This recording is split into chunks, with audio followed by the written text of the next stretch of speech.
So, Yoann, how far have you gone with your coffee? Let's see. I'm all done. So it's a great pleasure to be here from our San Francisco office. I had the chance to have one of my colleagues who joined that early. So I live in England and we always talk about the weather, right? Um, so it is So around 9, 10 degrees today, like now. What is the weather over there? San Francisco is a fun place because it's always sunny, but you always wear a jacket every day. There will be 1 hour during the day that you will need it. So this is something I learned the hard way. Don't forget your jacket here. Michael. Isn't that all the same weather all the time in London? Like rain 364 days a year? Well, no. Yeah. When it's sunny, it's very beautiful, but to some extent, it's quite gray most times, right? But we just love to talk about the weather, right? That's true. So I live in Toronto and it's been very cold winter this year. Right now I'm in our headquarters in Tel Aviv, so it's very nice, sunny outside. And my wife hates me because she called me just 5 minutes ago, says, "Hey, it's snowing again. You bastard. What are you doing there? Come home. Start shoveling." When do you fly back? Tomorrow evening. Oh, nice. Safe Yeah, travels. Safe thank you. travels. We got Okay. good attendance. Over 70 people joined so far. Yeah, that's good. Great. So I think we can start. Maybe I I'll think give so. it I think so too as another, well. yeah, another 30 seconds and so, and we can start. So it's like feels like we should have that music sort of like stuff, right? Like, call waiting kind of thing. Like someone should sing, right? Like whilst we wait for like 30 seconds. Singing is not my talent, so I'll probably just zip up at some Please point don't now. ask me. Neither is mine. So, yeah, no pressure, but somebody gotta sing. Cool. All I right. think we're good to go, right? It's Yes. 3 minutes past the hour. So we've got really good attendance here. So thank you everyone for joining this webinar. Um, as you know, this webinar discusses the streaming latency report, right? So that's why we're here. So if I don't know about like anyone here, but if you were as curious as I was when I saw a LinkedIn headline stating that OTT streaming latency beats traditional broadcast for live sports, I was like, oh, really? How? Like, this webinar is for you, right? So here we really unpack the setup, how it was measured, gives you like the opportunity to ask directly questions to Yoann, to Michael, and we also talk about like some of the work we're doing within SVTA and the challenges of latency streaming. This is for you. So thanks for joining. And just FYI, there is a Q&A sort of like box section. So please put in your questions in there and we'll try to tackle them and answer them as we go along. For those that we can't, we would reply offline. All right. I think so far we have about 102. So no pressure on Michael and Yoann, right? So let's start. So I read on LinkedIn, right, that to be on Fire TV was 2.6 seconds ahead of Spectrum. Can you tell us what you mean by Spectrum and how is that even possible, right? Like just walk us through the process of baselining the test that you did, Yoann. Yes. Thank you, Florence, with pleasure. So for that, I will share my screen. So I always like to have a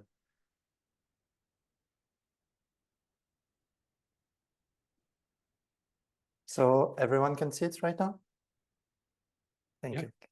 So the way we are measuring the video services is fairly straightforward. What we do is that we behave like a user. So here you can see on the left side in our office in San Francisco, what you see is a Fire TV. So this was the Fire TV that has been used, Fire TV Stick 4K. On this Fire TV, we took a real account and we connected the Fire TV to that automated user. So this is the Witbe Witbox. It's connected in HDMI, and the Witbox behaves like a user. And you have all the other environment that we tested. So we tested on Apple TV 4K, on Samsung Smart TV natively.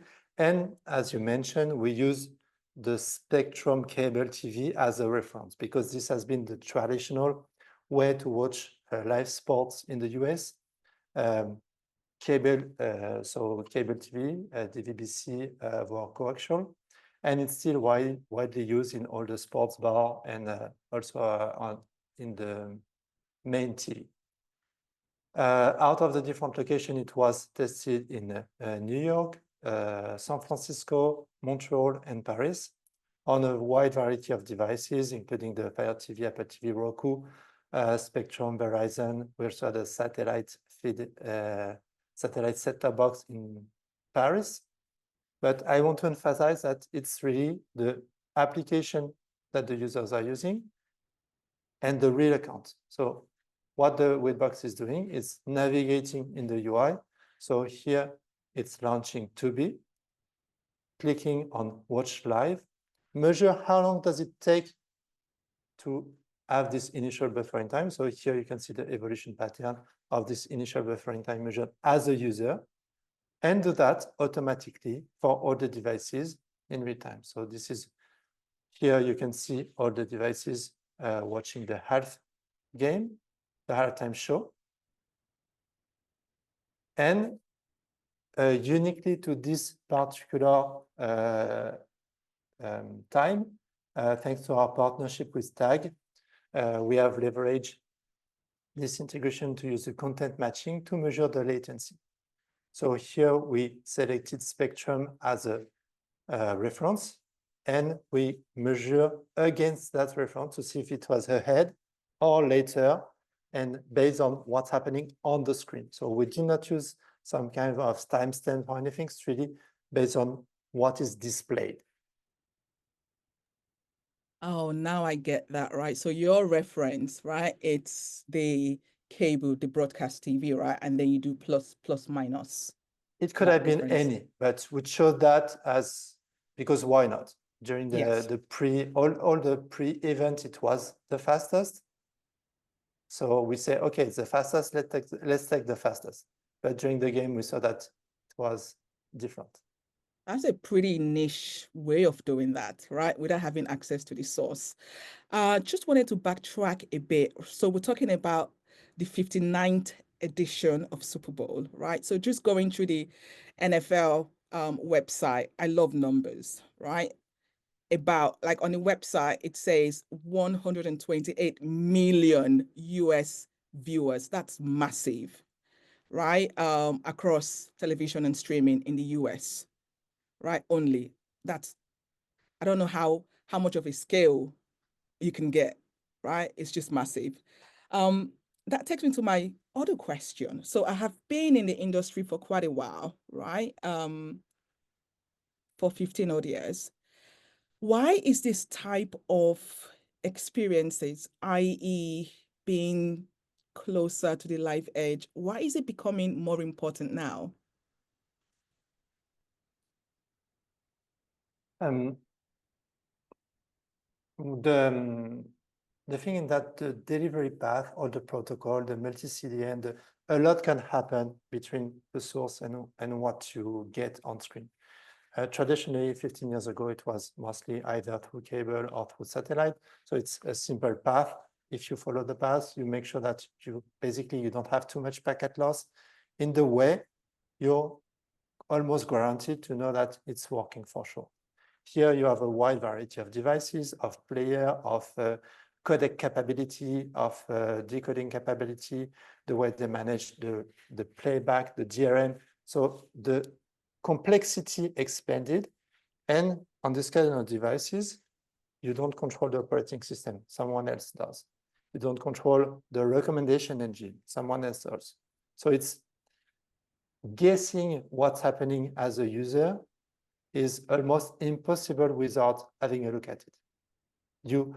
For sure, you can control up to a certain point, but at the end, if you want to make sure that, yes, your pre-roll advertisement, which is happening on the device, has been properly played, there is no other way than use a real device with a real account on the real application. It's extremely hard to guess otherwise. Thanks, Yoann. Thank you. So for those that don't know me, right, I work for Sky, and Sky is part of the Comcast, family, and I also wear a second hat. I chair with Michael the low latency streaming working group within SVTA, right? And in all of my time as one of the co-chairs of SVTA, that group, we really struggle to see like reports on latency and end-to-end latency measurement, right? Why did you do this report, like, and making this sort of like, available right now? Because it is something that's not readily available within the industry. I think that's to you, Yoann, and then to Michael as well. So the different protocols. So when switching from the broadcast to the OTT delivery using ABR, the content has been so we used to have a stream, single stream TS, and the content had to be chunked in pieces of usually between 2 and 10 seconds. At the beginning, it was 10 seconds. So this 10 seconds of creating a packet, sending it, getting on the packager, on the CDN, and on the player, and all this buffer tend to add up all this delay. With all the low latency protocols, the goal is to remove that and be able to kind of get back to a stream by being able to start consuming the beginning of the content while it's still being produced. And all from the packager, the CDN, the player, all the way down. And the buffer is very tight, and the goal is to be as close as possible to what was a stream before. But it brings a lot of challenges in terms of scaling, and a lot of complex pieces has to really fit together to have it working at scale. Thank you, Yoann. Michael, why this report now? Why did TAG partner with Witbe, right, to do this report? Well, it's really not just now. You and I have been dealing with latency and researching these low latency challenges for quite a few years now. And I always been interested in this question of how do we reduce latency with this technology switch to OTT streaming from the traditional cable. And one of the reasons we chose Spectrum is because everybody always compares low latency streaming to the traditional methods such as cable to IPTV, broadcast over the air, and other methods, which traditionally have been relatively low latency. So we're always trying to figure out different methods to reduce the latency and come back to the source to achieve the same latency as the broadcast. And we're also looking for different methods to measure latency. So, for example, we published as part of the SVTA work we've been doing, we published a document on the different methods how to measure latency. And we're also surveying the industry. And right now we are in the middle of a survey that we're asking the industry to contribute to and tell us what they do to reduce latency, what kind of protocols they're using, and what kind of latencies they're able to achieve. So that's a key question that everybody asking themselves as I travel the world and I see customers and I talk to people who are doing streaming and I talk to service providers and streaming platform vendors and others. Latency is one of the key subjects that concerns them. I think we got ahead of ourselves here, right? We got too excited, right? We're talking about latency, low latency. What is latency, right? Like, what are we talking about? What is the definition of latency? Like, what is it we're trying to measure? You're absolutely right. When we deal with this every day, it's kind of becomes obvious, right? So latency is the time between point A to point B. Now the question is, what is that point A to point B? And there's many different points on the way, from the camera, from the glass to the screen, the other glass, right? So glass to glass latency, but it's only one part of latency. There's other latencies such as encoding latency, transcoding latency, packaging latency, delivery. CDN may add some latency. So there is different points on the way that the latency can be measured, and things that can increase the latency, such as using no low latency streaming protocols, for example. And there is certain points on the way where we can implement different methods to reduce that latency. Again, using low latency protocols. So they obviously they are changing the way we're streaming. They require a different approach to delivery mechanisms. They require adjustments on the player side. But we always have in mind this one thing: what is the latency between the actual event happening on the field and the time that it takes for the consumers to see that?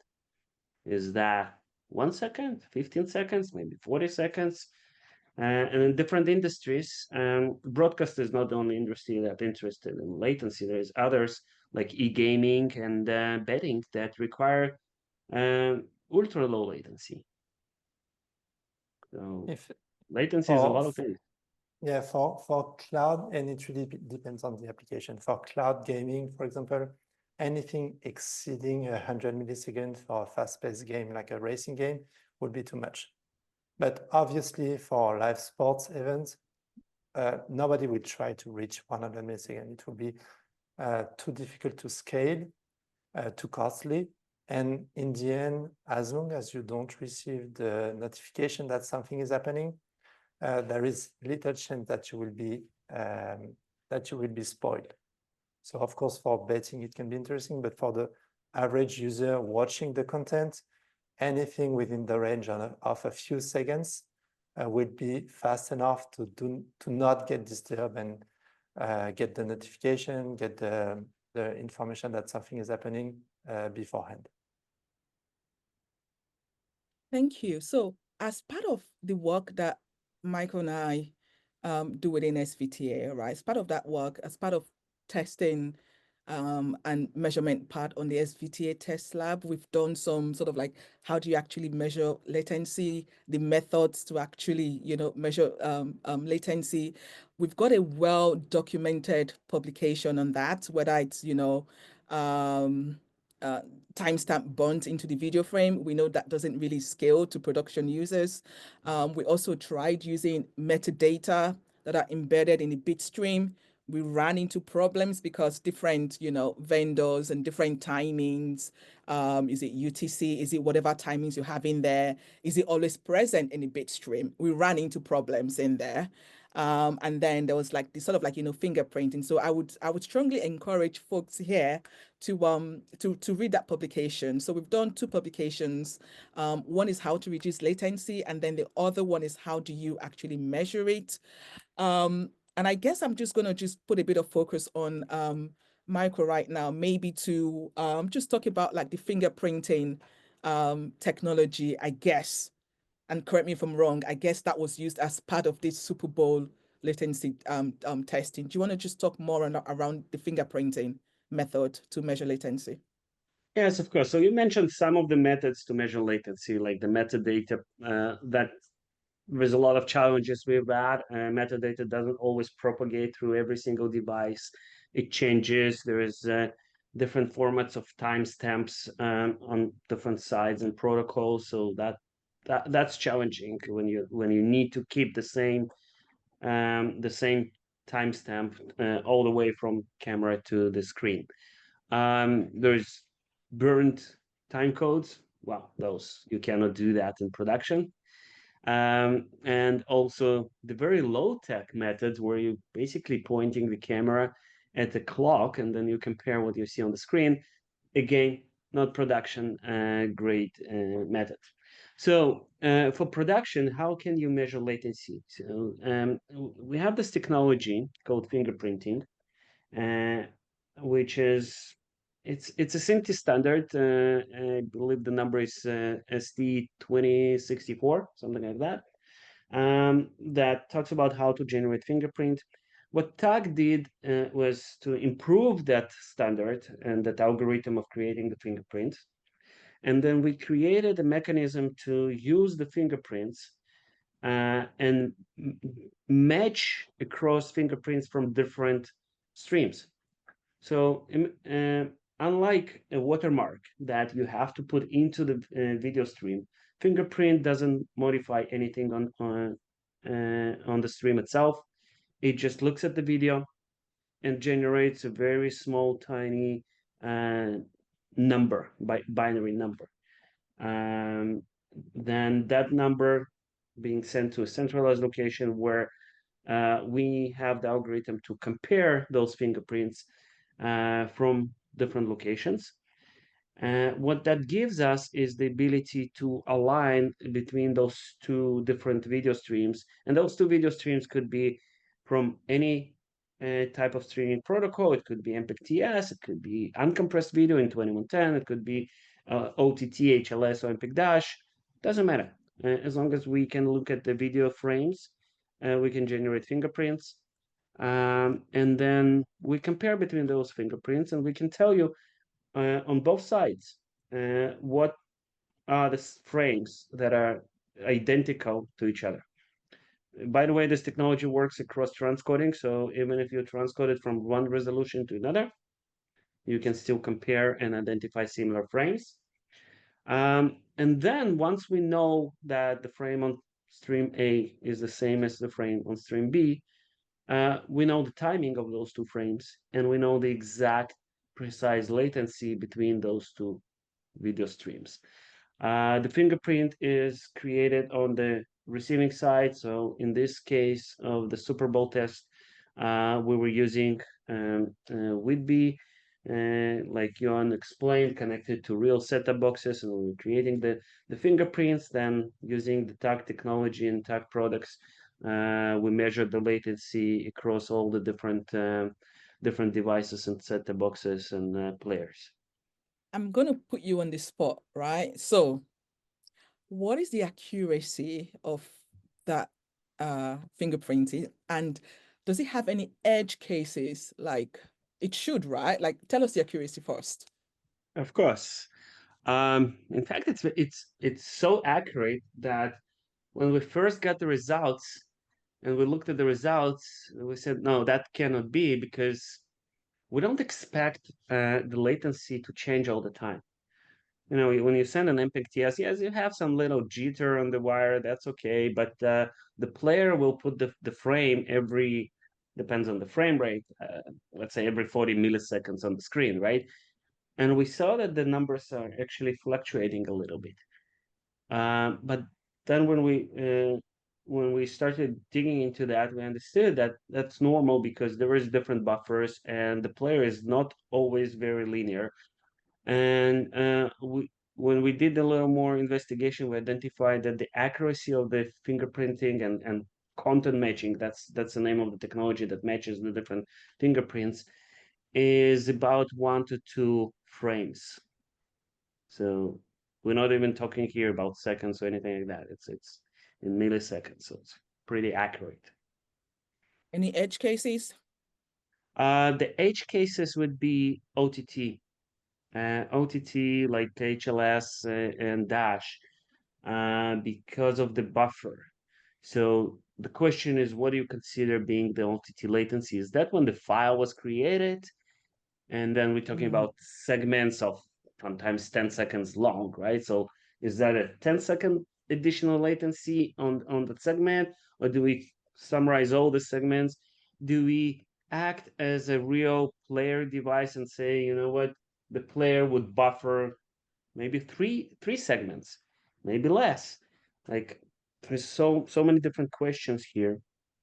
So I think doing it together with Witbe, because we actually looking at the video post the player. So we eliminate all those questions, and we actually can tell you what the latency as it is being seen on the device itself, being at the smart TV or mobile phone or laptop. Thank you. And if I may, what was very interesting also during this, the reason why it was a great success, this partnership, in that this algorithm is very resilient to some changes. And at first, we didn't know what to expect, but for the stream which we have captured, that we have analyzed from Canada and from France, obviously you don't have the same content all the time. Advertisement that's being replaced. You can have different presenter. So the content will not be the same all the time. And maybe, especially in France, because of the way the content is being done, sometimes less than 70%. And it was still accurately measuring, because this 70% of accuracy, it was able to rematch it, even though advertisements were replaced. And it was funny seeing that during that the content was not matched, and after it was match again, not match again, and see the latency in between being successfully measured. Thank you. So we've got about 115 participants here. So whilst I've got you here, Yoann, right, I think you need to indulge us in that report, right? So sure. Let's dive into that key findings that's just been on LinkedIn and everywhere. Like, talk us through the results. Yes, absolutely. So I will share back my screen.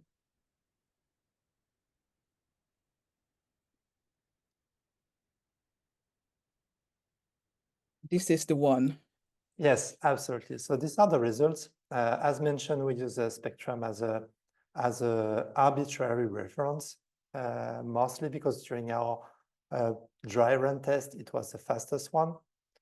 And what the big finding of this event is that Tubby was faster, and on Fire TV, it was 2.6 seconds faster than cable TV on average. And it was pretty consistent over time. So this latency did not change during the load. So we continue measuring the latency. We also did our testing protocol was that every 15 minutes we would exit the application, re-enter the application to make sure that if there was a drift that was happening, it was a mix between long session and short session, and also the ability for newcomers to rejoin the content. And it was stable, fast, and without defect. So really, if we have anyone involved in this tech delivery, congratulations. It was a great job, and very impressed with what you've achieved. And we know that you have done some very specific fine-tuning to get it right. When we decommissioned the system on the next day, during the parade, it was nowhere near that number. So it was really something specific for the event that has been set up, and that was very successful.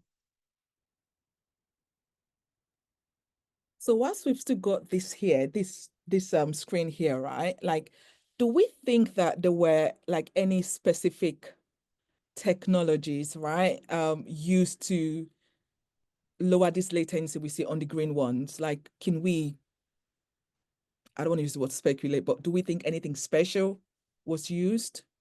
Yes, so usually here we could have, but we did not take network capture to analyze what was happening on the network side. So it wasn't not part of the test bed here. So it's a bit of speculation, and I would be happy to discuss with the tech involved. But usually on Fire TV, MPEG Dash is the chosen packaging method. On Apple TV, it's usually HLS.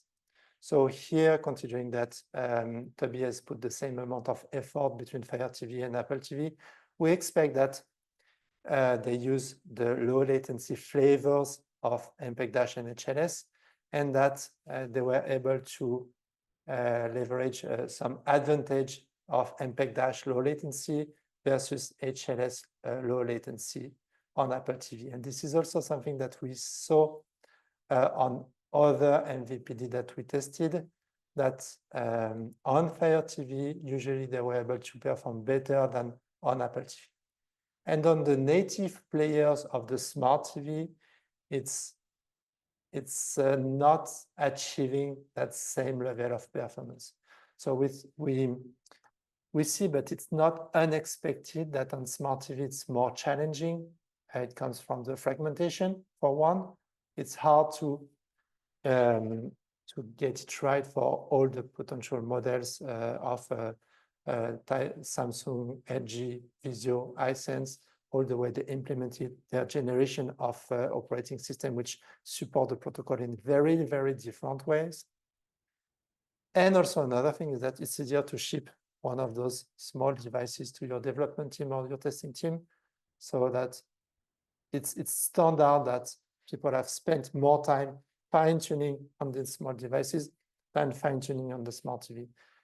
Even though smart TV is becoming native smart TV application, has become the screen most used for streaming. So the numbers are switching from set-top box and sticks to native smart TV applications. So it's at the same time challenging, but very, very important to make it right.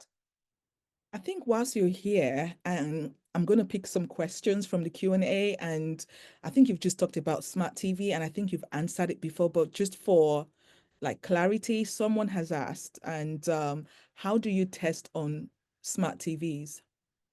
So we do use real smart TV. So if I take back that screen here. So here we have one smart TV. I don't find it, sorry. But one of the devices is a smart TV. And we really look at the screen as a user. So one of the devices, it's a real smart TV in the real application. This one. This one is a smart TV that was playing a 2B. And we provide a whole testing environment so that it's capturing audio and video from the TV. But it's not modified. We do not take the TV apart. We do not emulate the TV in an emulator. It's really the real TV. We purchase the TV and we use that one. We install the application from the store, and our robot has a remote navigating in the TV and looking at the screen. It's really as a user, but in a fully automated way that you can use remotely. Thank you. I will take another one. If you want to put back the one that has the streaming latency report, the numbers and all of that with 2B and all of that in there. Eric has asked how far it's over the air latency back from the actual game. So we did not test it over the air in the US, but we did have this satellite feed on top from France, which was very close. It was once half a second earlier than the 2B on Fire TV. So we did not try over the air feeds in the US. Okay, I would expect, based on the different reports and blog posts that we saw, that it would be within the same range of the satellite feed, but no confirmation as the test was not done. Okay, I'll take another one, and I think you've answered this, but William has asked, which streaming protocols gave the lowest latencies? I don't have that answer. Here I can speculate that it would be MPEG- low latency. A lot of people are talking also about PSI, which is proprietary being used by Amazon. But I'm talking about broadcast type protocol, the protocol that scales very well. Obviously, when you want to do like we do here, one-to-one, one-to-many, it would be more WebRTC, which is widely used, which is closer to 100 millisecond latency. And if you want to go lower than that, it would be totally other type of protocol, but more point-to-point, like the ones that are used for cloud gaming or robotic manipulation over 5G, which is totally a different subject here. And it's not scalable to millions of users. Thank you. Florence, I just wanted to add to that question about the protocols. So we are doing the survey across the industry on which protocols are being used mainly for different types of applications like sport broadcasting and others. The survey is not complete yet, but I think just looking at the results so far, the biggest portion of obviously goes to HLS and MPEG-, and about half of that is low latency HLS and low latency MPEG-, followed by WebRTC. So WebRTC is right now is number 3, but it's absolutely growing, and with all the challenges of delivering WebRTC at scale and so on, but it's a growing protocol that has its place in the industry. Thanks, Michael. I hope you feel better now. Okay, cool. So with latency, there is this triangle of compromise, right? Latency, reliability, quality, right? You have to compromise and, get that balance, the sweet spot. As part of your measurement, did you notice any like service quality issues or any quality issues or reliability issues? So what's one of the very interesting fact about this measurement is that the one who performed better on latency also performed better in terms of quality, stability, and availability. So we did see a few availability issues. So when you launch the application, it will not go load the stream, even if you wait a while. But that was not on the fastest applications, which is great. Again, they managed to keep the latency low while keeping the quality, which is very notable. And we did see a bit of change in the initial buffering time, but very well managed. It was from 1 second to 3 seconds during the halftime show. So that is perfectly acceptable for everyone. I mean, having only 3 seconds is totally fine, as long as you get your content and your quality after that. And just to add to that, so there is actually a question in the Q&A section about whether buffering is a concern, just like latency. The answer is absolutely yes, and it seems to be a trade-off. You're trying to reduce the latency, so it counts with reduced buffering or no buffering at all when you need to read chunks that are being written to the disk, just like at the same time as the player is reading them. So absolutely, buffering is a concern, but there is methods to deal with this, and as a result, show they did a good job. Thanks, Michael. Whilst I've got you here and you're still able to talk, there's a question in there, and it's around measurement, right? It's saying, anonymous, I wonder, is the latency measured in every step in the delivery chain? How would a customer device know the timestamp of the live edge on the streamer device? So ideally, when you measure latency, you want to measure it at every step on the chain, right? So you want to measure it right after the camera. You want to measure it after the encoding is happening, after the transcoding, the packaging. So there's 7 different points on this way that SBTA identified as critical. And unfortunately, in this particular case, we were not able to do that because the test was kind of provider agnostic, and we did it from the set-top box side. So in order for us to measure latency, we had to pick one of those set-top boxes as the reference point and compare the latency. And that's where the what spectrum was in this case. But yes, when you monitoring your own services and you have access to those different points on the way, that's where you want to put the measuring devices and do the measuring. Yeah, ideal deployment would be this kind of deployment where you get the source, you get the encoder, the packager, and the device. That way you can see all along the chain. Tag is extremely well suited for everything that is on the left. Witbe after the devices. This is why it's such a great partnership. You see all the way along from the source to the device and every step of the way, which was not what we did during the Super Bowl monitoring because we were not having the left portion, but it really makes sense as a whole. And to answer the question about the timestamp, the great thing that there is no need to have the timestamp to the content matching. It's purely visual.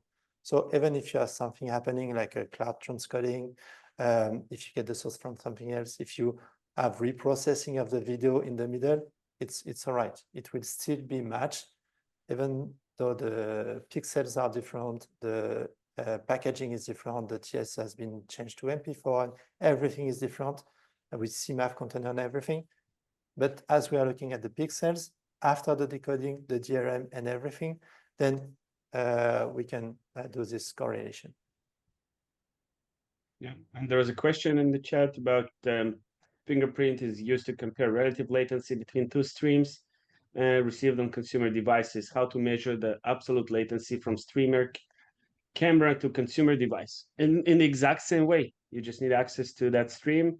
If you have access to the camera, the output of the camera, and you can put the measuring, the fingerprint generating device, which is the tag real-time monitoring system in this case, then you can generate the fingerprint from that stream and compare it to the stream in every point on the way, and post Witbe device as well, post set the box. Thanks, Michael. I love this diagram, right? Please put it back up. I love it. I love it, right? It shows a very high level, simplistic version of a live workflow, right? Like this is so simple, but in the real world, it's chaos with different components at different hops, at different, like it's a matrix of blobs everywhere. And is that why, latency is so challenging in live streaming?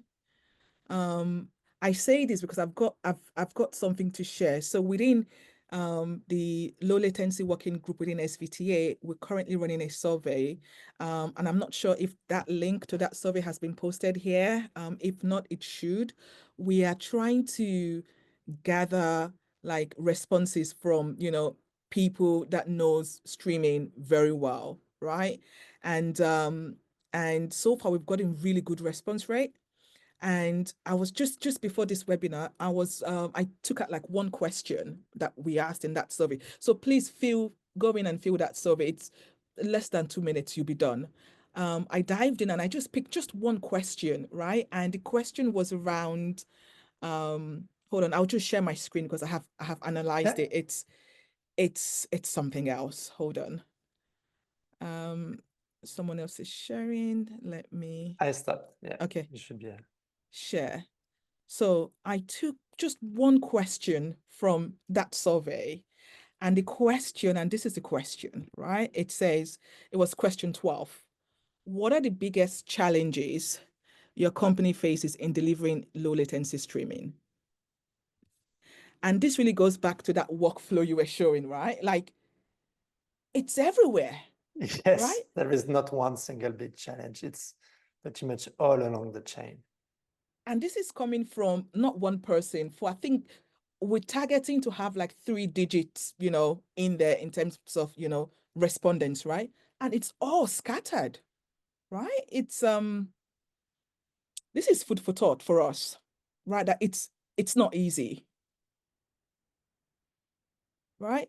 And I think this just goes to show, like, we need to really give kudos to the report and to those that have beat broadcast latency Yeah, it was a success all along the chain. You cannot reach that number by just fixing one of the items.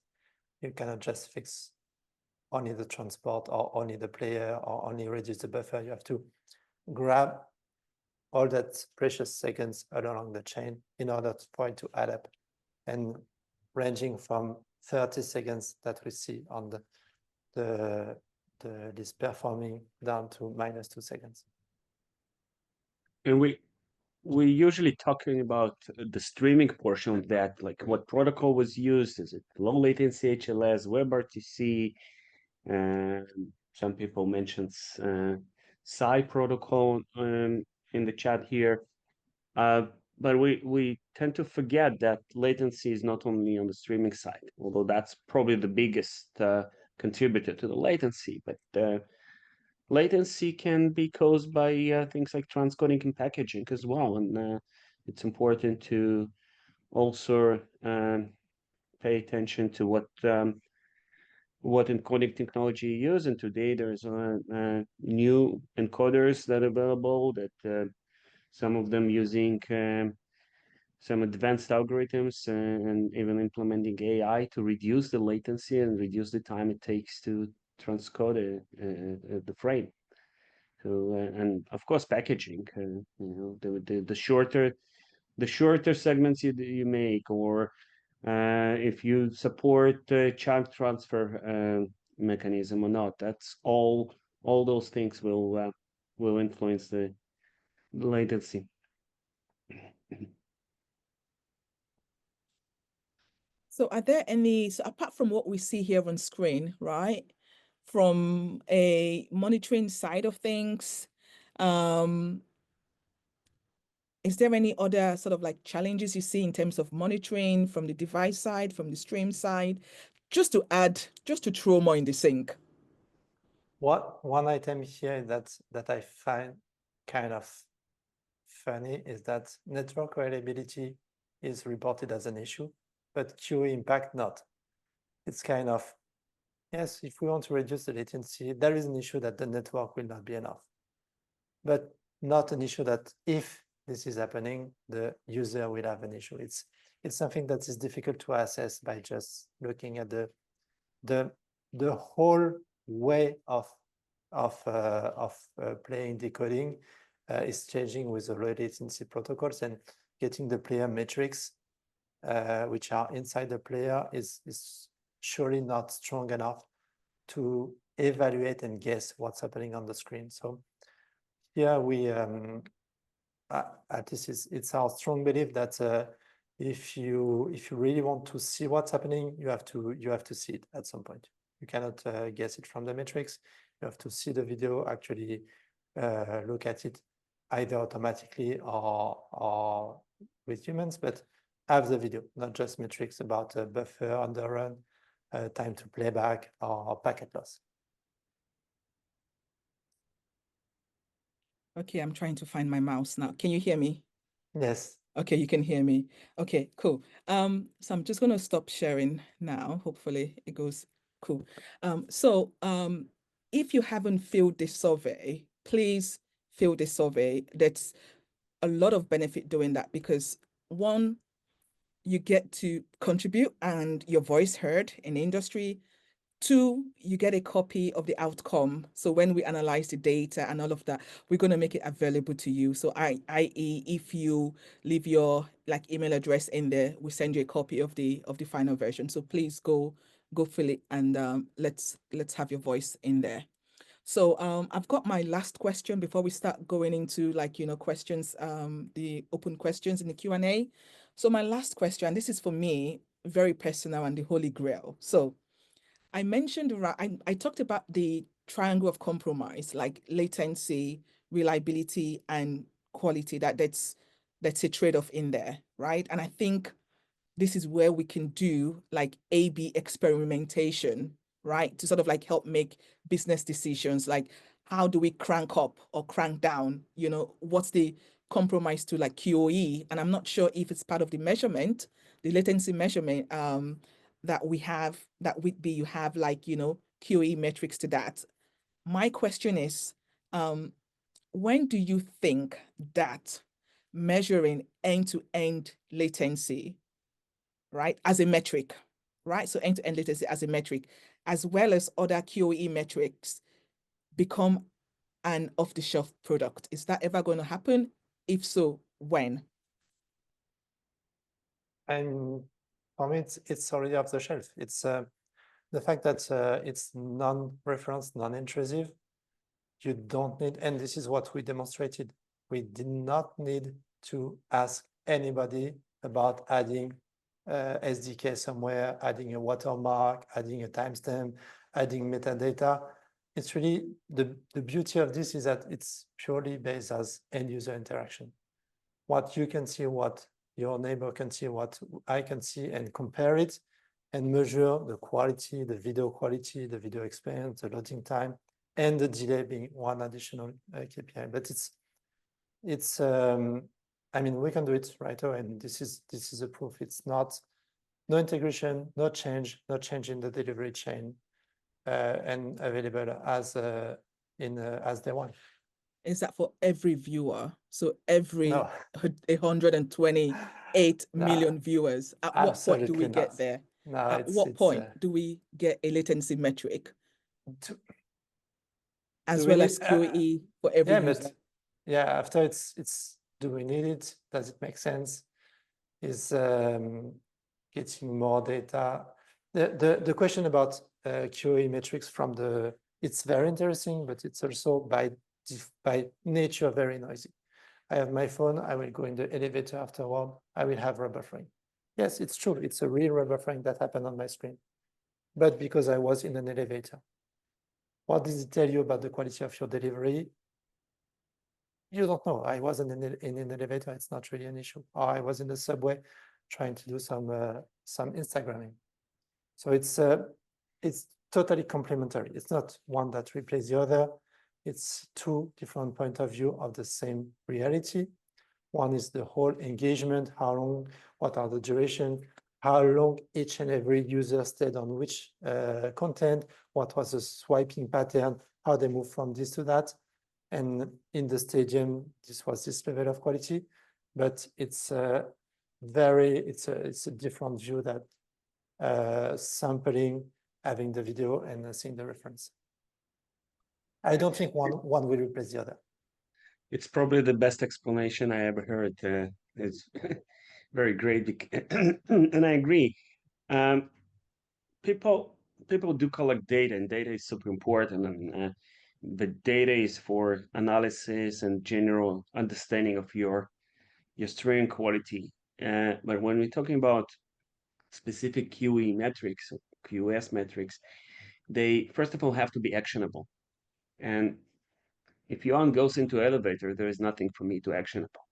Like, his quality drops, but can I do something with this? So the metrics that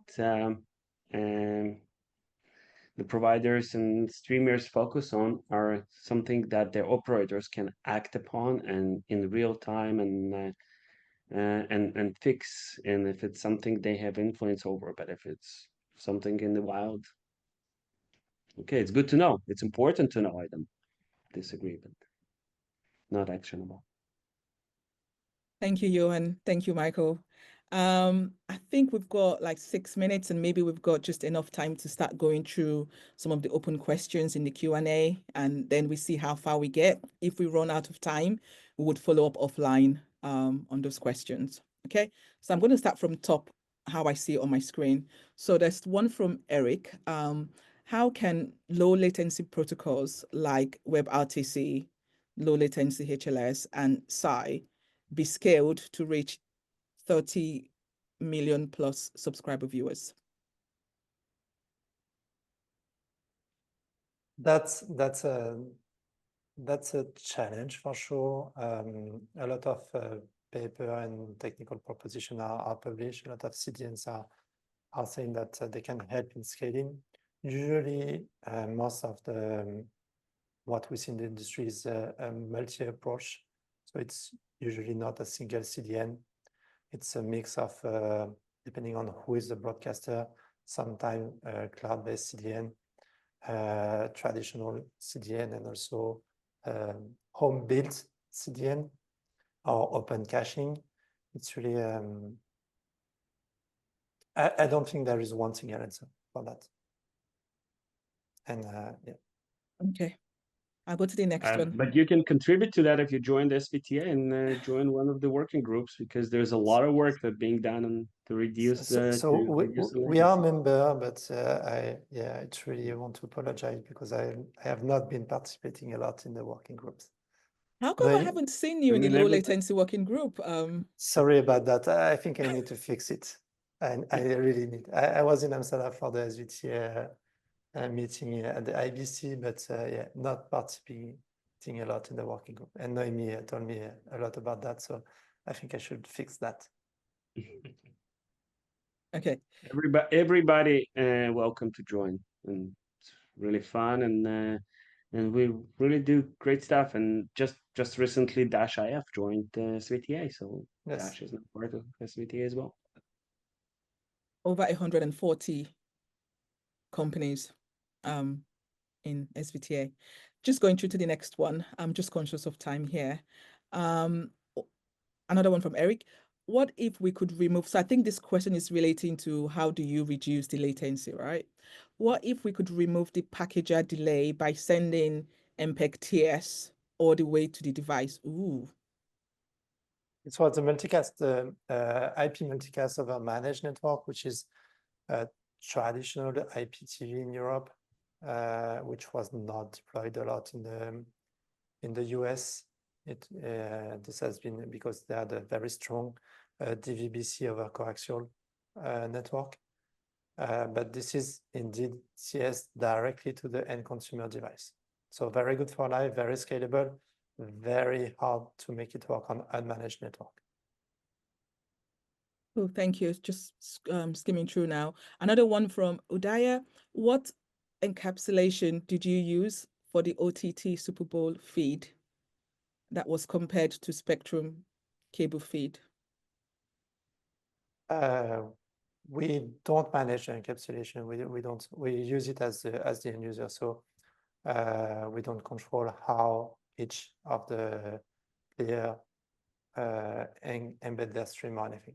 We just use the native application, the standard as a customer. Cool, thank you. There's another question from Anonymous, right? I think this is not relating to measurement per se, but he or she is asking around adjusting the ABR logic to be responsive enough to mitigate, the risk of rebuffering, right? That wasn't part of this work. But it's part of the challenge on the ABR side. So when you are not dealing with low latency flavors, you have usually 2 to 10 seconds buffer, which is sometime enough to adjust if you see that you won't get the chunk fast enough, or if you start having packet loss, or that the TCP window is being exhausted. You can take actions on the player side. The player can take action to lower the bitrate fast enough so there is no buffering. This was the initial intent of all the ABR protocols. Fast enough so that you don't have buffering, reduce the quality, and it's better for the user. But as you have the buffer, which is very, very small, smaller than TCP retry, that's also why a lot of media transport is also either thinking or already being moved to HTTP quick. So quick is which is over UDP, not TCP anymore. It's very good for the mobile network, which tend to have a lot of jitter and packet loss. You don't lose the 3 seconds of TCP retransmission delay. And that's in other studies that we've done on the vertical video, like Instagram, YouTube Short, and TikTok. A lot of these applications are indeed using HTTP quick to deliver their video. We've got like less than 60 seconds. So Michael, the last question is for you. Any other questions would be sort of like followed offline. Michael, 10 seconds answer for you. Can Witbe monitor WebRTC or SAI? That'll be a question for Witbe. I can tell you about tag. Tag can monitor many different protocols, all of which are used in broadcast, including WebRTC, low latency HLS, low latency Dash.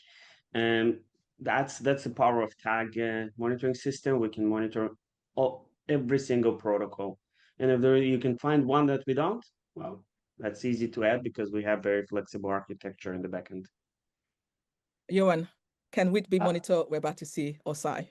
Yes, and as long as it's being displayed on the device, we can monitor it because we don't care. So even if you invent a new protocol on your lab, which is only known by you and it's very proprietary, we can see it as long as your users can see it. Cool.